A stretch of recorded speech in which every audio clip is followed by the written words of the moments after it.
Welcome to Amplify, the personal brand entrepreneur show. Today on the show, Bob is speaking with Justin Moore.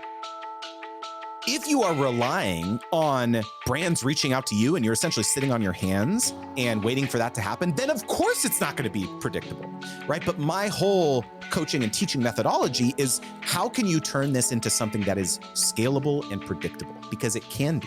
And it comes from running the agency, Bob, candidly. It's that I understood how, hey, if I had full-time employees, I can't just wait for like brands or people to reach out to us. You have to develop a sales pipeline. Hi there and welcome back to the Personal Brand Business Show. My name is Bob Gentle, and every week I speak with incredible people who share what makes their business work, their secrets to building, marketing and monetizing their expertise, and the mindset that it takes for your business to really grow and thrive. If you're new to the show, then while you still have your device on your hand, take a second to subscribe and consider sharing the show with just one person. If you are watching on YouTube, YouTube is fairly new for this podcast, then also standard, like and subscribe.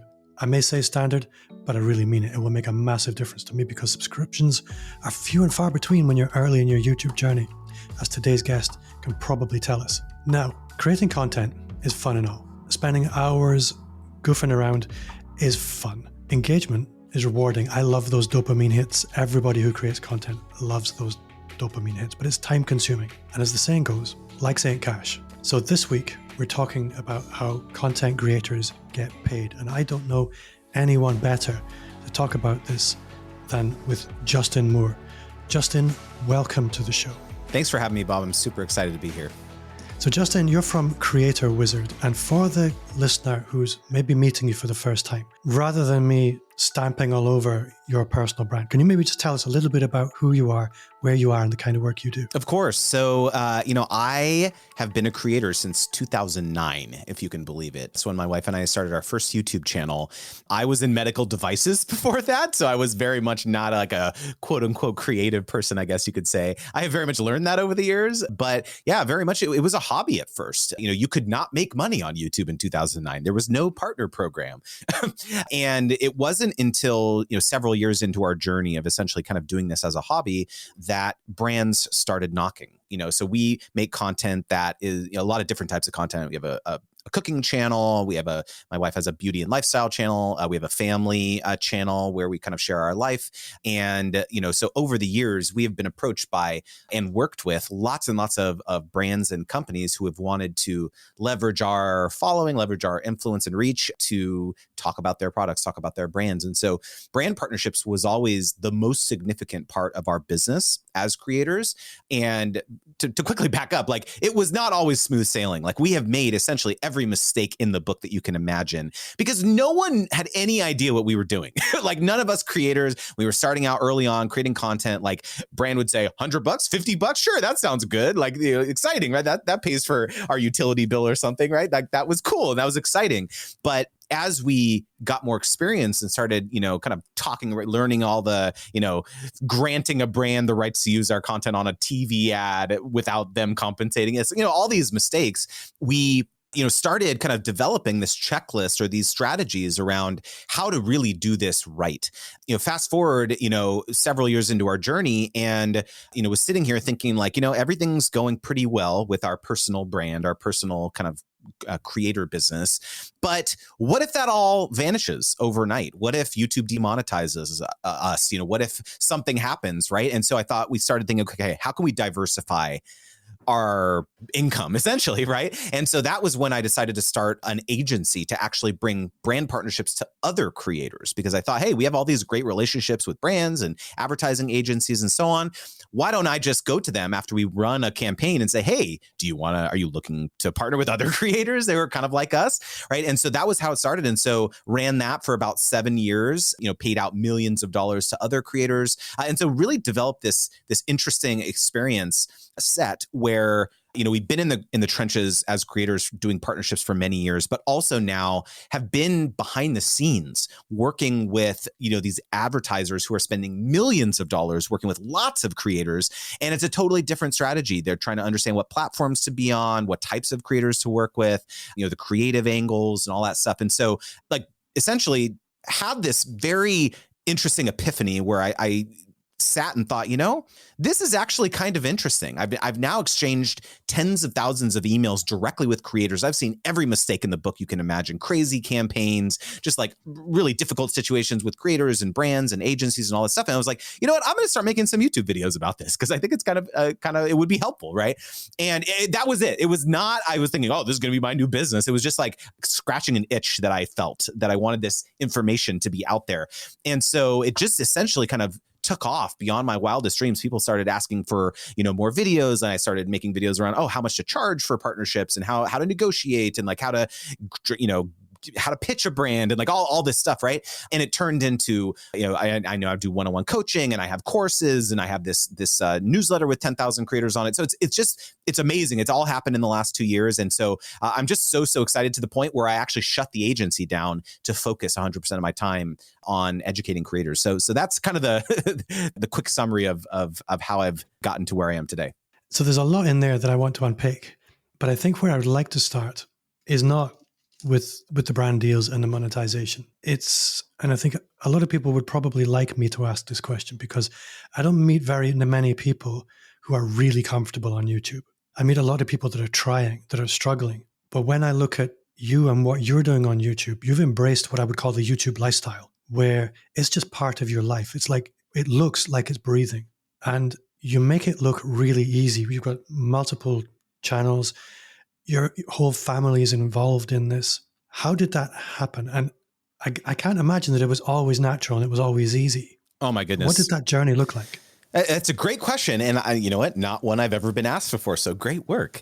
Honestly, it was 100% a process. Like we were so uncomfortable and stiff on camera. If you go back and watch some of our early videos, they're still up. Like you could go and watch them. Like they're not, we feel very the way in which we're talking. It doesn't feel very like, it does not feel like, someone who's a natural public speaker. It very much it was a learned skill. I think this is a comment I get a lot. It's, oh, you're such a natural on camera. Like you have this energy, this vivaciousness. And like, that was not me. like that was not me in the beginning. And it very much came from just years of having a camera in my face. Honestly, it came from the repetitions of getting comfortable speaking on camera and comfortable talking about, engaging and interacting. Like you mentioned, it's kind of the whole family is involved. My wife, my kids we have a channel, a family channel where it's very much, my kids basically kind of grew up on camera. And I'll say that's not for everyone. That very much was the life that we chose. This is actually probably an interesting separate conversation, is like, just what does that balance look like when your work is your life? Because that very much was us. We derived our livelihood from sharing our life, right? And sharing intimate parts often about, like, our birth video is on YouTube, Bob, a PG version, obviously, of course, but like, that's not for everyone. I understand that. But like for us, like we have very much grown up, even ourselves, our marriage, and we got engaged, we got married, we were pregnant, like all of those life milestones have been shared on social media over the years. And so a lot of the expertise that I have developed and a lot of the comfort sharing on social media, sharing content, all that stuff came from the repetitions. And I think a lot of people just want to fast forward through that part. They want to fast forward through I just want to be like really natural. I'm going to hire a speaking coach, or I'm going to hire this, that, and all that stuff can help, but nothing quite helps as much as just pressing publish 1,000 times. Yeah. Looking back to when you started this journey, there was no monetization. You didn't have a business off the back end of this. There was no reason for you to do this commercially. And I'm curious to know, what was the motivation at the very beginning? So at the very beginning, I'll credit my wife 100% because she is the one who initially had the idea for the first channel, is that she really loved beauty, skincare, cosmetics, and she didn't have anyone in her real life, quote unquote, that was into that. And so she found this community, found this love for sharing products that she found, hair tools and like all this stuff, reviewing those products online, and was able to connect with the community who felt similarly. And so it very much was a passion initially. It wasn't like, oh, I'm going to go make a bunch of money doing this. Initially it was like free stuff, right? The brands would say, like, offer to send her free hair curlers or something, and she was stoked. Like, if that was all that ever happened, like back then, she would have been stoked, right? And so it's very different now, right? Because, being a creator, being an influencer has very much pervaded the cultural zeitgeist, where it's like people know that you can make money doing this now, right? You see in your Instagram feed, paid partnership with X brand or whatever, right? People get it now. They understand it. But for years, Bob, people would ask us in the comment section, what is your job? We would say, we're creators. Like we are YouTubers. And people would be like, what are you talking about? How do you make money from YouTube? When we would go to family gatherings, people would say, you're like, well, how do you make money doing, right? How do you make money doing that? And so things have changed a lot now in terms of the stigma of it, I guess you could say. But like you said, it very much came from being passionate about the creativity, I guess you could say. So fast forwarding to now, I think people probably have enough background now. They understand the context of you. Listening to the show, there are probably lots of different kinds of people, but I'm going to take two particular categories. On the one hand, we've got the person who perhaps has an audience, a significant audience, and they might have a coaching business around this. They might have services, but they have an audience that they're not using brand deals at all. So that's on the one side. On the other side, there's maybe somebody like me, and there are many people like me who have a small audience and probably instinctively think I'm too small for brand deals. And I'd like to maybe look at both sides. If we start with the obviously successful content creator first, when people come to you for brand deals or to work on brand deals and they have done nothing, or they've tried and they've not made any progress, what should that process look like for them? 100%. So the first mindset shift I want to discuss around working with partners is from the creative angle, because I think a lot of creators, a lot of people who have built audiences are nervous about working with brands, working with customers for several different reasons. One, they feel as though if they were to partner or integrate a brand into a content or work that they're publishing or writing, that somehow their creative latitude is going to be interrupted or hindered, or there's going to be people in there trying to make them change aspects of their work that they're not comfortable with, right? And it's a valid concern. I understand that. However, in my experience as someone who has done personally over 500 sponsorships and done thousands through the agency, that in my experience is quite rare. When you can find partners who really understand that, hey, the reason we're tapping into your audience or your expertise or your following is because of we acknowledge that you have built this intimate connection with them, and we don't want to cramp your style. We want you to do that, right? And so the first thing I want anyone listening to hear is that is a myth. That the reason that you should not do partnerships is because the brands are going to mess everything up, right? So that's number one. The second thing is that I don't quite think that most people realize how lucrative it can be to partner with the right companies, the right advertisers. Because if you are able to find the right brand and help them understand that you are actually the conduit for them to reach their prospective ideal customers, then it's going to make a lot more sense for why they're going to pay you $20,000 or $50,000 to be your title sponsor on your podcast or on your YouTube channel or for the conference that you have, right? Because they want to be associated with you. And so the first couple tips I have are not tactical, they're strategic. It's understanding that there's so much money to be made and that can have such a profound impact on your life and business that I don't quite think most people understand that. Okay. So that's number one and two. And number three is that a lot of people think that partnerships are just not predictable. A lot of people say, oh, I get these partnerships in my inbox and it's cool when they happen, but I can't rely on that income. I have to rely on these other more predictable coaching or digital products or, YouTube AdSense or what, other types of avenues that are more predictable. And that is also 100% false. If you are relying on brands reaching out to you and you're essentially sitting on your hands and waiting for that to happen, then of course it's not going to be predictable, right? But my whole, coaching and teaching methodology is how can you turn this into something that is scalable and predictable? Because it can be. And it comes from running the agency, Bob, candidly. It's that I understood how, hey, if I had full-time employees, I can't just wait for brands or people to reach out to us. You have to develop a sales pipeline.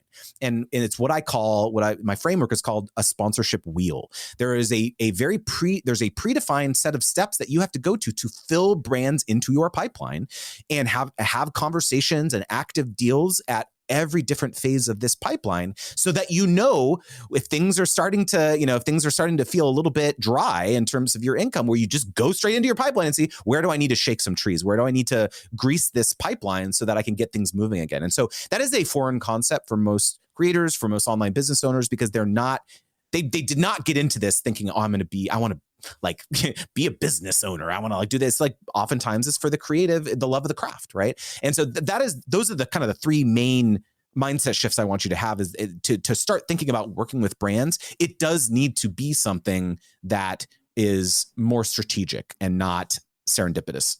So I think a lot of people, and I think this is probably true for a lot of people with larger audiences who maybe haven't monetized through partnerships. It's certainly true of the smaller creators that there's just the question, who's going to want to partner with little old me? Especially when you're the smaller creator, where you don't see lots of people who have brand partnerships. A lot of people, especially when they're quite small creators, they're probably very, very niche. The more niche you are, the smaller the audience that you're going to have is. So I guess an important question is, how can niche creators approach brand partnerships? Because the truth is, we're not going to be partnering with insurance companies and food brands. 100%. So I'll give a very simple example, Bob. Me.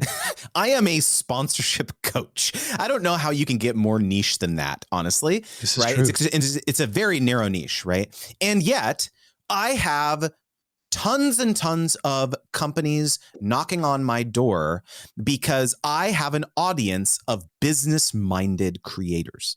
These are people who are trying to make money with their content or with their work or with their expertise. And these are tools like the obvious ones, is like, Circle or ConvertKit or Kajabi or Thinkific or Podia or FreshBooks or any of these companies, SaaS tools, creator economy brands who are trying to tap into this audience. I never started this thinking I'm going to be like doing sponsorships for these brands. And yet I have this very, very dialed in persona, these are not people who are messing around on TikTok, Bob. These are people who are trying to make money from their business, right? And so even though my audience is, I would say quite modest, right? I don't have millions of followers. I've got, tens of thousands. And when I started, I had no email list. I didn't have, 10,000 people on my newsletter. It was very few. And yet when I had 3,000 people on my newsletter, 3,000 business-minded creators, I was charging $2,000 a month for 4 placements. So basically $500 per placement for my newsletter. And so, and that was the story I was telling. I said, yeah, you can go and partner with these like million, email, subscriber email lists. But like, if you want like 3,000 creators, pay me $2,000. That's the cost of admission, right? And so I was very, very clear with that, and I knew my value. And I think that's one of the big differences with anyone who's listening who has a very narrow focus or a very narrow niche, but they have expertise in that. You have to understand this concept called your BATNA. And so what your BATNA is it was invented by a Harvard negotiation professor. And there's a really good book you should read, by the way. It's called Negotiation Genius, if anyone wants to go deeper on the subject. And what a BATNA is, it stands for your best alternative to a negotiated agreement. Okay. And both parties in a negotiation have a BATNA. And so the reason I'm bringing this up is that when a brand approaches you or you're pitching a brand, you have to think, okay, well, what is this other, entities, what is their alternative if they do not hire me? So let's say that you are an expert in some sort of, aircraft machinery, I don't know, aeronautical engineering, and you're an expert and you write blogs all around aerospace design and like all this stuff, right? Well, if there is a defense contractor and they want to spread the word amongst your community around some new technology that they're doing, there's not very many people who have blogs around this topic or have a podcast around this topic. I literally just made this up. But do you see what I'm saying? So it's like, you have to understand that, like, okay, if they don't hire me for this, if they don't hire me to be their keynote speaker or to like do a webinar for them, who are they going to hire? Yeah, maybe there's a few other people in the industry, but really not really that many, right? And so I think that this example can be extrapolated to anyone listening, where it's like, yeah, there may be you may have peers in this industry, but like, if you have an expertise around something very specific, that is very, very valuable. And so that is the calculus. You have to think about that when you are, understanding how much to charge, the packages you're putting together, the conversations that you're having with these brands. And a lot of it does come down to like stuffing that imposter syndrome back down into that part of your brain and realizing that you do have worth. Yeah. And what does your business need from you today? Mm-hmm. I think something I often find useful is there's Bob and then there's Business Bob. Business Bob has a job to do. And like you said, it doesn't matter what you're selling, whether it's I need podcast guests, whether it's I need clients for my coaching business, whether it's brand partnerships, you need a process. End of story. And just because it's awkward, you probably need more process, more routine, more discipline. So I think that's a really good lesson. One question that keeps popping into my head is this whole thing of minimum viable audience. It's very clear when you're very niche and you have a big audience. That's clearly monetizable. But how small an audience is too small for brand deals? At what point should you be focusing on, no, you just forget about that right now. Just focus on growth on the audience side of things. So I have a video on my YouTube channel called How to Get Sponsorships with 0 Subscribers. I wanted to make this is the best place to start. Yeah, I wanted to make something that was kind of hyperbolic because I get this question all the time. Oh, is it 1,000? Is it 10,000? It's like, how many people do I need to have like in my audience to convince a brand that or partner, company that they should work with me? And one of the thrusts of that video is that when you are at the outset of your journey, trying to build your influence and reach and all that stuff, the thrust of your pitch to a partner is not, I'm going to like talk about you to my 300 people on my YouTube channel or 300 people on my newsletter. That's not going to move the needle for the partner, right? And so what you should be pitching at this phase is, hey, brand, I actually am a huge fan of you. I've been using your product or your service or whatever for a few years, and I have done an analysis of your social footprint. And you know what? Over here, I see that you don't even have a YouTube channel, or you're not posting frequently, or you don't have a TikTok, or you don't have a blog that's like, there's a lot of opportunities from an SEO perspective for long tail traffic on, your blog or whatever. I would love to help you change that in the following ways. I can create consistent content for you. I can write for your blog. I can make YouTube videos for your channel. Oh, by the way, here is my platform to serve as credibility. This is my portfolio to show you that I know what I'm talking about. And that can be such a lucrative way to make money in the beginning of your career. You're building up your experience. You're working with brands. Yeah, the thrust is not, I'm going to like talk about you on my platforms. That could be part of the deal, of course, but like that's not the thrust of the pitch. And so I think that is a huge unlock for a lot. And by the way, this does not have to be huge, corporations, or this could be a business in your local community.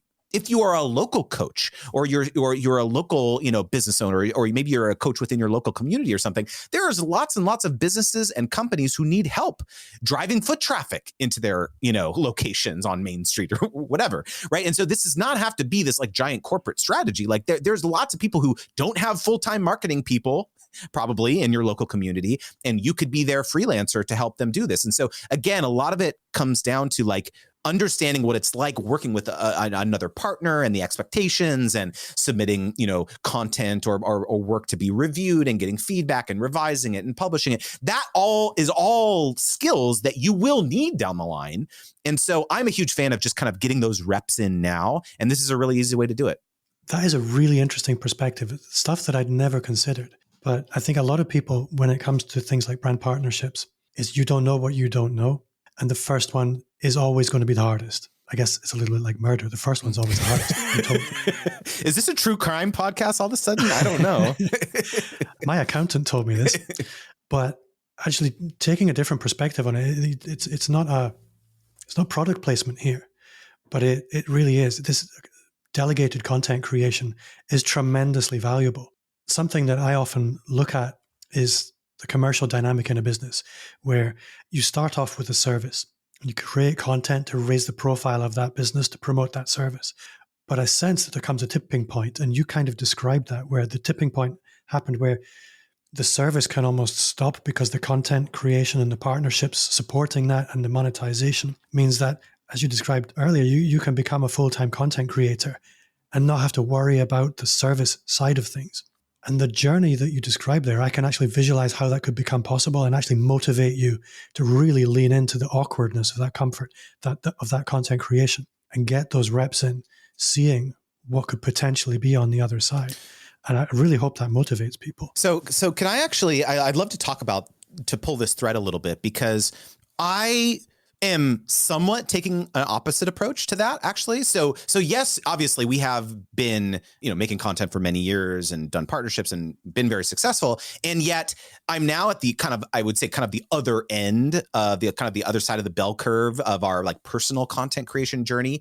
And yet the thing I'm most excited about now is a service business, right? Like I am most excited about working directly with creators I have, if you look at kind of my whole offer ladder and the ways in which you can work with me, I have one-on-one coaching. I have I have several courses. I now have this kind of ongoing coaching offer where you can, our team can be kind of your backstop for negotiating with different partners and all that stuff. And so a lot of people want to talk about like super high leverage, like how can you have a SaaS product, or how can you, make digital products and courses and templates and all this stuff. And it's just like passive income and it's all this stuff, right? And yet here I am kind of starting to design this business where yes, there's scalability in terms of some of my courses and stuff, but like not the one-on-one stuff. And I love doing that, right? And so I think that the one big lesson and one takeaway is that that doesn't have to be your like ultimate goal if you don't want to. Like I really love working with people one-on-one. And so I'm excited about designing a business where I can do all of the things, right? I can have content, I can have passive streams, I can have one-on-one stuff. And it's just a matter of like designing the business and the life that you want to lead. I think where I was coming from was things come full circle. You began in medical devices. YouTube created a bridge to a new life. Mm-hmm. You've crossed that bridge now. Mm-hmm. It may be that you loop around again and there's something else in the future. They have new goals, new ambitions, and you come back to content creation to cross that bridge again. It's just a very interesting, the way that building an audience can allow you to move into a new life. Let's get real. Let's get candid. Like I shut down the agency I mentioned 2 years ago. I shut it down actually several months ago, but I had to let go of all my employees right at the start of COVID. It was really traumatic for me. I had spent 5 years trying to build up this agency that I thought was going to become this big profitable venture to help diversify our income as a family.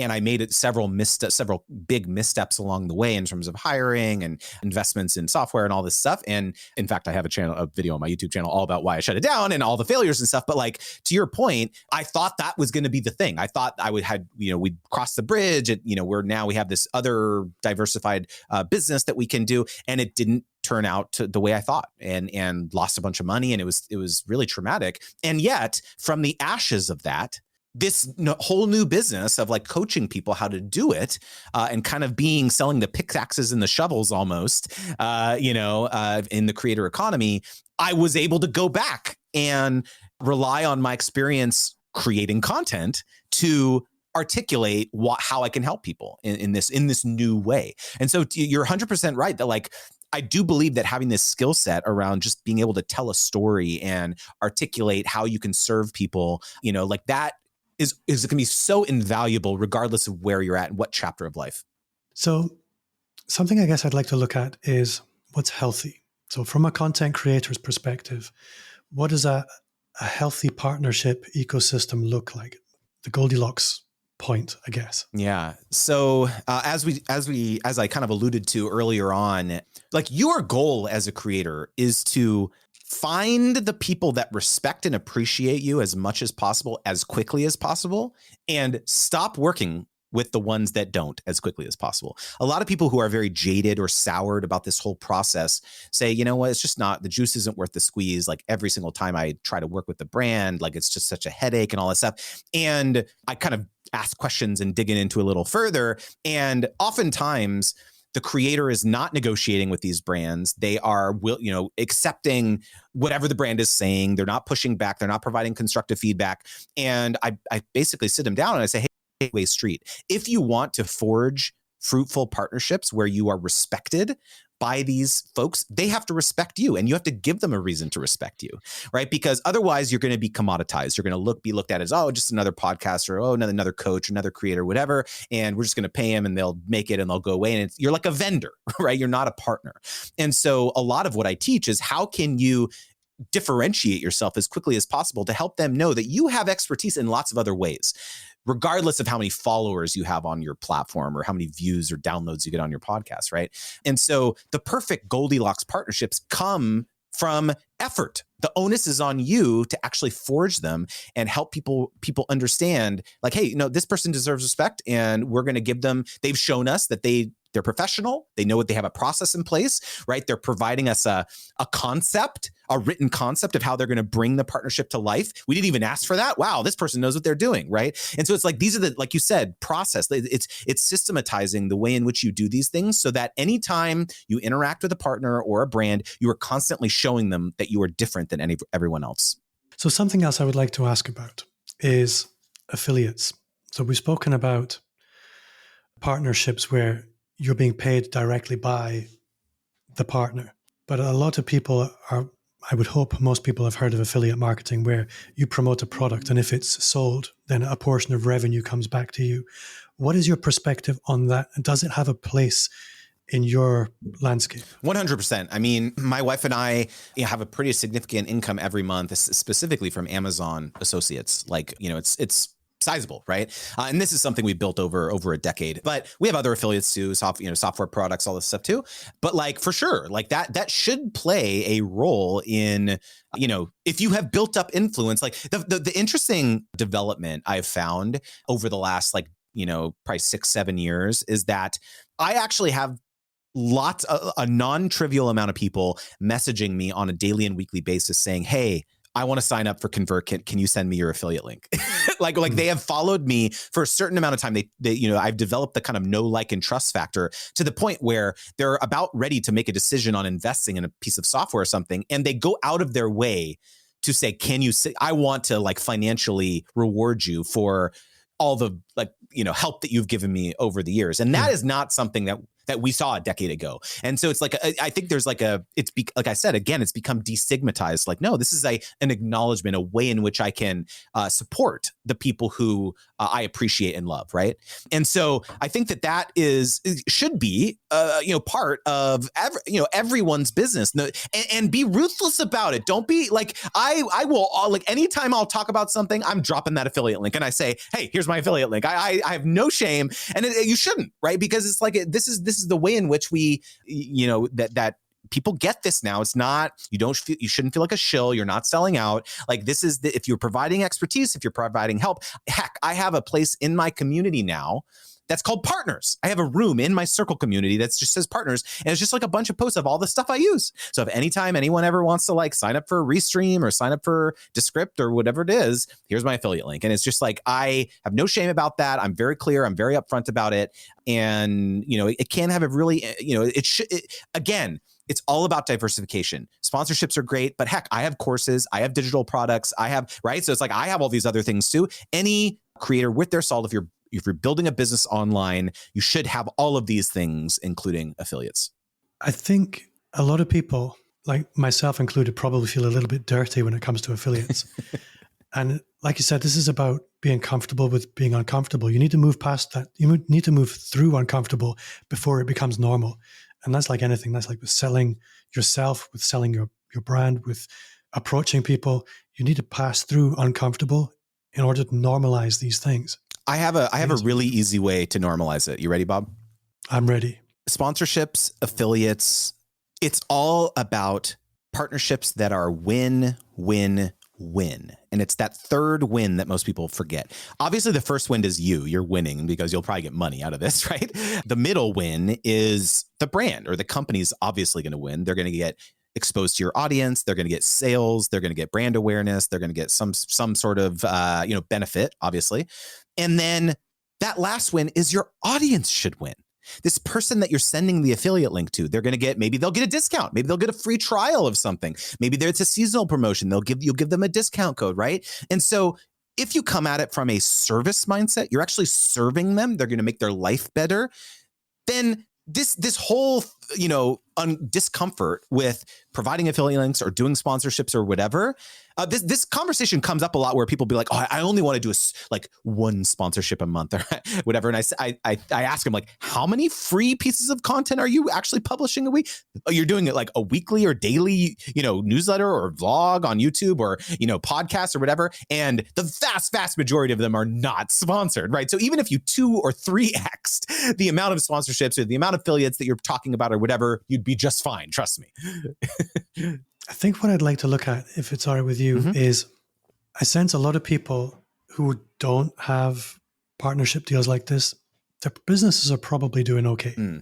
What I'd be interested to hear from you is examples of the difference that these can make. Why should people be thinking about this?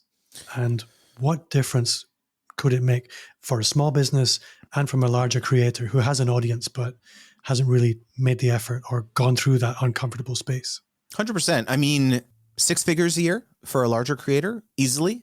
If you're in the right niches, I mean, like what would 6 figures in your business do? Like if you could forge partnerships with, companies and brands that are fully aligned with your business, with your audience, and you basically come to them with a very compelling pitch or proposal in hand saying, hey, here's how I can actually help you accomplish your business objectives.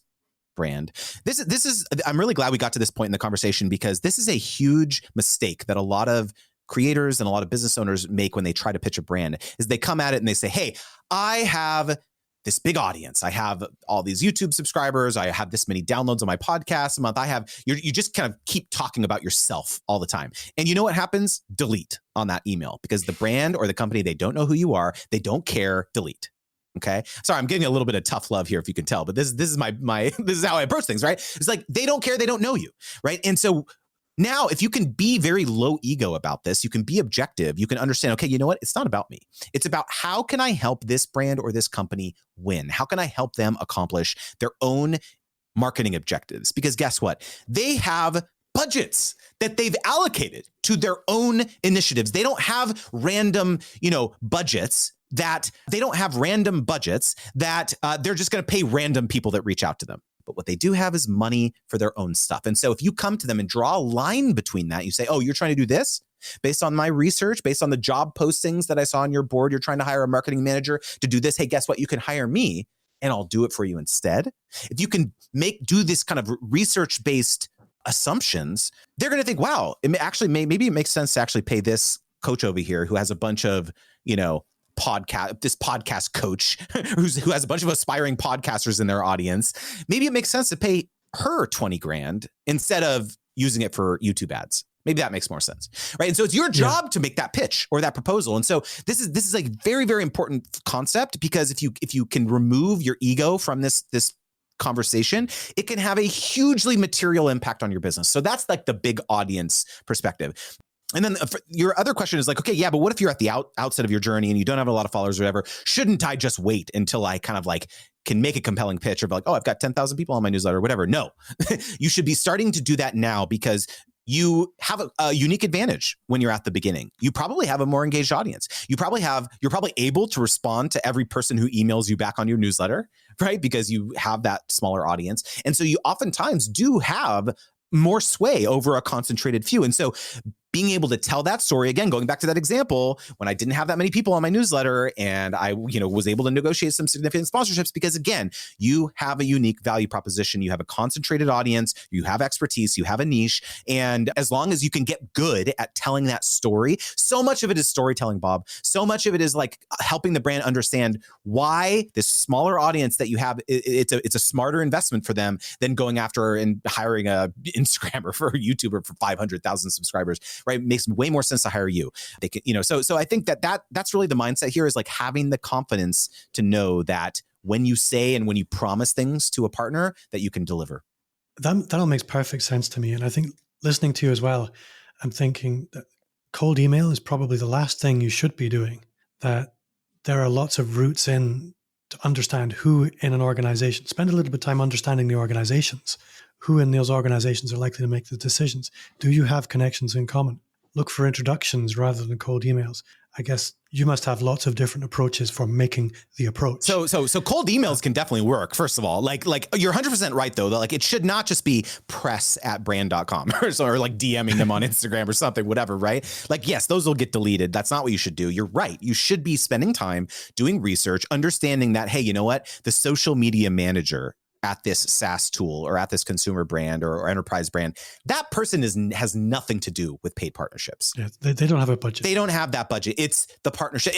It's the partnerships manager. Or actually now, thankfully, a lot of brands have what's called an influencer marketing manager now. That was not a thing like 7 years ago. So it's way easier now to find out who this person is than it was like a decade ago, right? So that's one thing. But you're right. Like crafting have you ever, I'm sure, Bob, that you've gotten, you can remember, probably count on one hand or two hands the number of like cold pitches that you got that were like, wow, this is a really good email. Wow, this is a really good pitch to be on my podcast or whatever. I'm going to respond to this person versus the hundreds or thousands where it's just like obviously terrible. It's spam. They're trying to like get, they're sending it out to hundreds of people. Right. And so it's like, if I sit down people, I sit people down and I say, hey, if you could spend 15 to 20 minutes on your research-based pitch, and you'll get a 40 to 50% response rate, would you do it? People will say, yeah. I say, okay, well, I'm going to teach you how to do it. It's not rocket science. Like I have a pitching methodology that I teach in my course called the ROPE method. And R stands for your pitch has to be relevant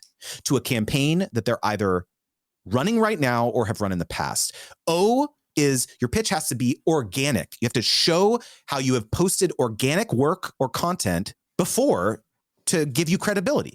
P stands for proof. So you can show how you've helped other brands achieve results. And E stands for easy to execute, right? So you're not just saying, oh, like I'd love to collaborate with you. What do you think? And you're making them do the work. You're saying, no, I'm going to do this for you, right? And so it's not rocket science. It can be boiled down to a process, to a system. And yeah, if you are emailing out 100 people and you're only hearing back, 2 or 3 times, well, of course you're going to get demoralized and you're going to be like, well, cold emailing doesn't work, right? But if you send 10 out and you hear back from 4 or 5, like I bet you'll keep doing it. So the obvious question for me is, how do you work with your clients? What does engaging with Justin Moore actually look like? So I love talking about this, so I'm excited you asked me, is that I literally am still trying to figure out what my offer ladder is right now. So the first thing that I did, let's talk about the journey of like how I started to like offer ways to pay me. The first way was one-on-one coaching. I literally just one day I was making all these YouTube videos, all this stuff, and someone DM'd me and just asked me like, hey, do you do coaching? I was like, what? Do you have a course? I was like, what? No, I don't have it. What are you talking about? Like, you want to pay me for this advice, right? And so that was the first thing I did is I made a post on Instagram. Hey, I've got 2 more coaching slots for this month. Literally, just like made it up. Someone DM me and they said, oh, yeah, tell me more. What does that entail? And I was like, okay. And so I had to like designed a 6-week coaching program where it was like, I kind of designed a framework. I said, okay, this is what I think I kind of want to teach. And I just did it, Bob. I just figured it out. And so those early one-on-one coaching clients were the baseline for what I ultimately ended up teaching in the cohort-based course. And so now I have, so I started out doing the one-on-one private coaching. Then the next thing that I did was I created this 4-week cohort course called Brand Deal Wizard, where it's a group of people, it's live, where I walk through my methodology, how to develop a nuts to bolts sponsorship strategy, make a lot more money working with partners and repeatable and all that stuff. And so then that program I intentionally made for people who were kind of intermediate to advanced level folks. And I said, you know what? I can really knock it out of the park for these people who are already making money with partnerships. They understand that they probably could be charging a lot more. They're leaving a lot of money on the table. That's who I'm going to serve first. However, I had a much larger segment of my audience who was beginners, who was the outset of their journey. And I was like, you know what? I'm going to help them down the line, but not yet. And so for a long time, for 1.5 years, I didn't have any way that could help them other than my free content, obviously, right? And so now, even this is recent, like 2-3 months ago is when I finally came out with my evergreen course, which is called Gifted to Paid. And that's focused on folks who are getting a bunch of free products or offers of trials for software or whatever. Oh, just talk about it, make a post about it, make a blog post, right? Free access. And that's for those folks. How do you convert those into paid partnerships? And so that this is a on-demand course now, fully you can binge it basically in 90 minutes. How do you have those conversations to articulate why they actually have to compensate you? And then this like I mentioned, this last, offer that is recent is now I have a way in which people can hire me on a monthly basis, me and our team now, for asynchronous coaching. So I have this thesis that like there is this gap between having a manager and having no one. And there's something in the middle, which is what I'm calling ongoing asynchronous sponsorship coaching. So it's essentially $1,000 a month. Every Tuesday and Thursday morning, you can send us questions. Hey, this brand emailed me. They want me to do this. What do I say? What do I offer? What packages, pricing? Like, hey, I'm midway through a negotiation. The brand is like, threw me this curveball. I don't know what to say. Should I agree to this? Should I not? Right. And so I feel like there is a place for someone who's like completely removed. I have no dog in this race. Like I'm not making 20% on your deals, but it's like you have a backstop now. You have a coach in your pocket. And it's not just me now. Now we're talking about scalability. I have another sponsorship coach now on my team in there as well, answering questions. So now I'm thinking, okay, like, yeah, like this is new, Bob. I just launched this like a month ago. And so we've got 2 people in there now, right? It's not 50, but I could see how this becomes 50 in 3 years or 2 years or 6 months. I don't know. Right. I don't care. Right. It's like, it's fun. This whole process of like figuring out all the ways in which I can serve my community. That's where it's coming from. This is a direct response to people saying like, hey, I took the course. Like now what? Like still need help. Like this type of thing. Right. So I don't know like what's going to happen in the next 5 years, but I'm just having such a blast doing this and really doing it in response to what people are asking of me. And I think it's a really important thing to do because people love great content. And the more people can be compensated for making that great content, the more great content there will be. And that's really, really important. I mean, the more we can move away from, I just watch how YouTube, for example, is growing. I pulled the antenna for my TV out of the wall the other day. We don't have a hard connection to the world for the TV anymore. It's all online. There's YouTube, Netflix, that kind of thing. We don't even have cable. The whole world is going that way, and it wants real content, authentic content, raw content, intimate content. But that can only happen when the people who create it get compensated and incentivized to make it. So it's really important. And I think some people probably listening thinking, $1,000 a month, that's too much for me. Other people's listening thinking, is that all? Well, Bob, thank you for bringing this up real quickly. I want to mention, because you do not need every person in your audience to pay you. I am more than happy for the majority of folks who consume my content to never pay me a nickel. And this is where I was coming. If you're at the beginning of your journey, your YouTube channel is awesome. You have a course. You don't need a coach if you're not at the point where $1,000 a month isn't going to hurt. This is spending money to make money. I would imagine anybody who's working with you at that level is already making money, significant money. And your free content will get them to the point where there is things happening. You just want to move it faster by working with you personally. So I think you have a fantastic value ladder there, and I wish you all success with it. If anybody's listening and they want to work with you, what should they do? Sure. So probably the easiest way to stay updated on everything going on in my world is to join my free newsletter. But the real reason that you should join the newsletter is that I send you paid sponsorship opportunities every single week. So in addition to strategies and tips and all this stuff about working with partners, literally I'm sending it in your inbox like, hey, this brand wants to work with creators. You should apply to this. So it's just creatorwizard.com/join. And I'll tell you the other reason you should join that newsletter is because I'm on it. I've been on it for a few months now, before I contacted you, I think. And it does an important thing. It normalizes partnerships. When you join that newsletter, it's a big idea. It's a big mountain to climb. When you see these opportunities coming through week after week, you start to see yourself as somebody who could actually make that happen. And that's a powerful thing. Justin, I need to ask you one more question. And that is simply this. What's one thing you do now that you wish you'd started 5 years ago? Oh my goodness, Bob. That's an easy one for me. I wish I started the newsletter. We had a newsletter early on that we had started from our YouTube channel stuff. And we quite easily got 30,000 people on that newsletter and let it wither and die on the vine. We stopped emailing them. We didn't do it regularly. And that was such a huge mistake. When we basically decided to kind of restart it recently and did a re-engagement campaign, basically said, hey, 30,000 people haven't heard from us in a while. Do you still want to hear from us? Right. And of the 30,000 people that initially raised their hand. 1,000 opted in.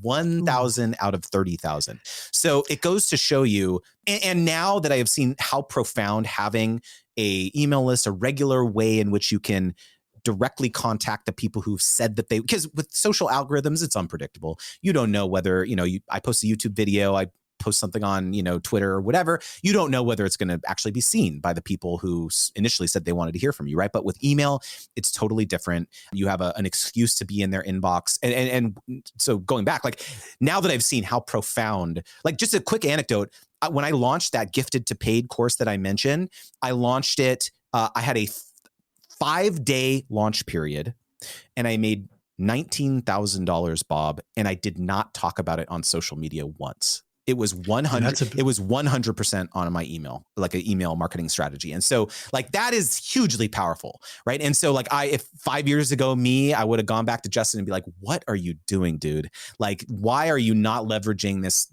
big audience that you have on all these social platforms and so for honestly, the lesson now is that every piece of content I make, every tweet, every YouTube video, everything, it's join my newsletter. Join my newsletter. You saw the call to action I just made on your podcast. Join my newsletter. I didn't say my social handles. I didn't say anything. I have a podcast, but I didn't say that. It's join my newsletter, because if you're on my newsletter, I'm going to talk about all that stuff eventually, right? So you got to be on message, on brand. Get that. I'm telling you, if you're listening to this and you don't have a newsletter, and this should be your reason, your excuse, your final motivation to actually do it.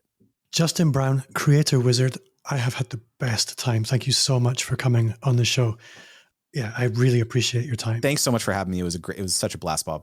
So that does bring us to the end of another episode. Thank you to you at home for listening, or if you're watching on YouTube, again, thank you. Like and subscribe.